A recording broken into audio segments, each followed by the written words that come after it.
So we lead with debt. So 75% of our capital goes into debt securities and 25% goes into equity securities. So that whole mezzanine market has grown.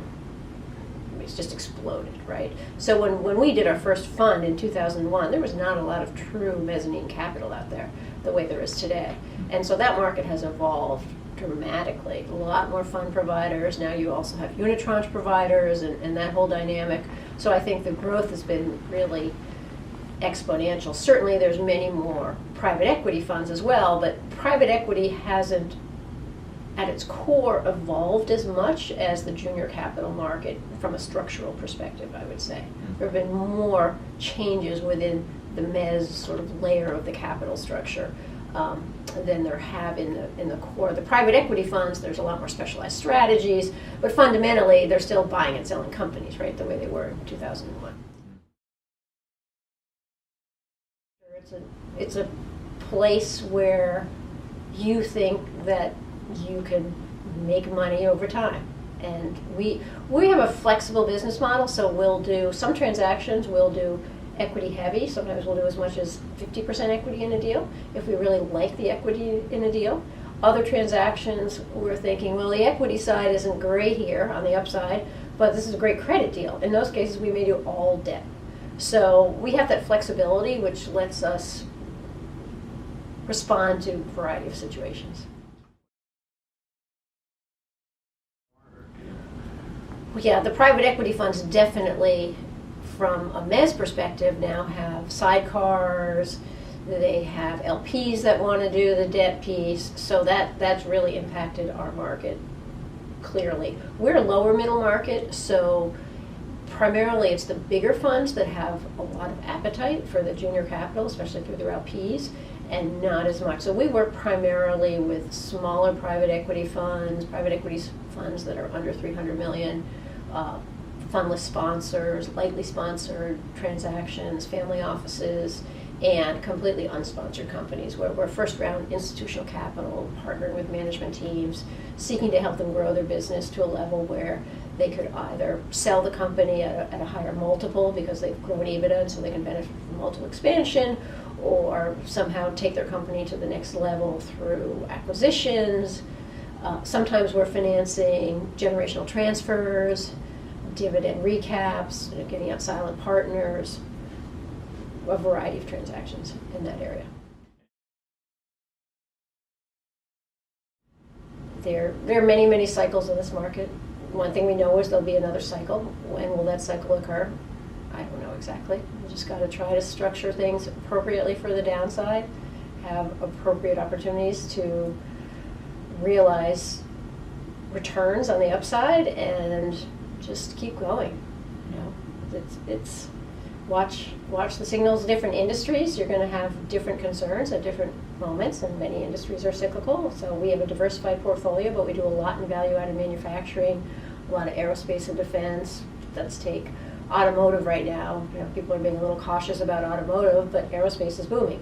So there are cycles, and you try to balance out your portfolio, and so that it's diversified and you can withstand downturns in several industries. Because we're first round institutional capital, I'd love it if no deal ever breaks covenants, right? We have deals that break covenants. That is not unusual in our part of the market. We're doing companies with EBITDA of 3 to 15 million. We don't do a lot of threes, but we do a lot of 7 and 8s of EBITDA. And those companies are smaller and things impact them, and you're trying to grow them to a point where they're at 15 million of EBITDA. But you're going to have challenges along the way, and that's, I think, what we strive to work through. And we had a fantastic return on our equity. It was a debt and equity investment that we ended up having a 4x on our equity, but literally 6 weeks into closing that deal, we lost our largest customer. All the covenants were violated. We had to go pick on our interest because we're sub-debt. I mean, the advantage of a traditional senior substructure versus a unitranche is you don't have one credit provider that controls your balance sheet. So if you have a subordinated debt investor that also has equity upside that's in alignment with you, you can manage through situations in a way that a unitranche facility may be more challenging because they want their interest. So we picked all of our interests for 6 months. worked through it, and within 2.5 years sold it at a 4x on the equity. So we're prepared for that. We don't like those situations, but we know we're going to live through those situations and hopefully make it out to the other side.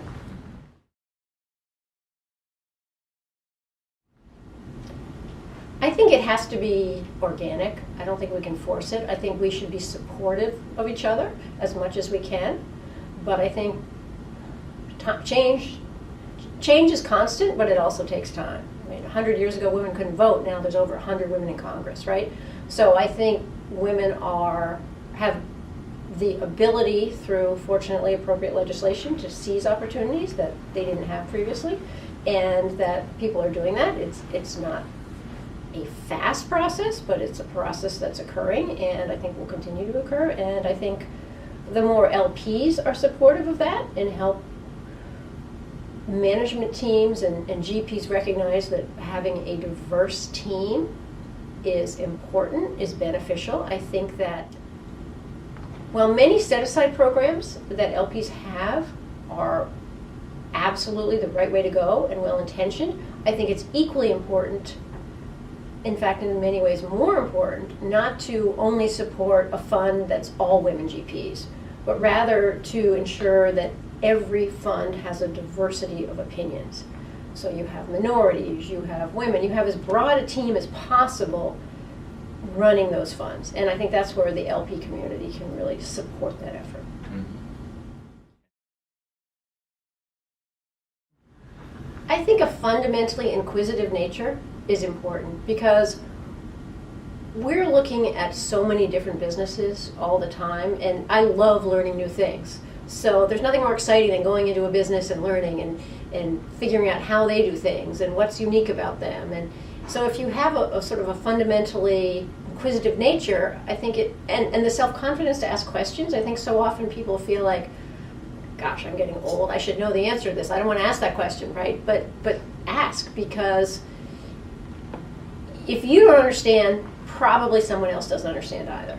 And so I think it's really important for leadership to be comfortable asking questions, because if leadership's comfortable to ask questions, more junior people are going to be comfortable asking questions. I think a big risk is when you have junior people who are doing due diligence and they feel like, well, I don't want to look stupid, I don't want to ask this question. If they see the senior people asking those types of questions, they're going to feel more empowered to ask the same questions and not to have people judge them in a way that's not productive.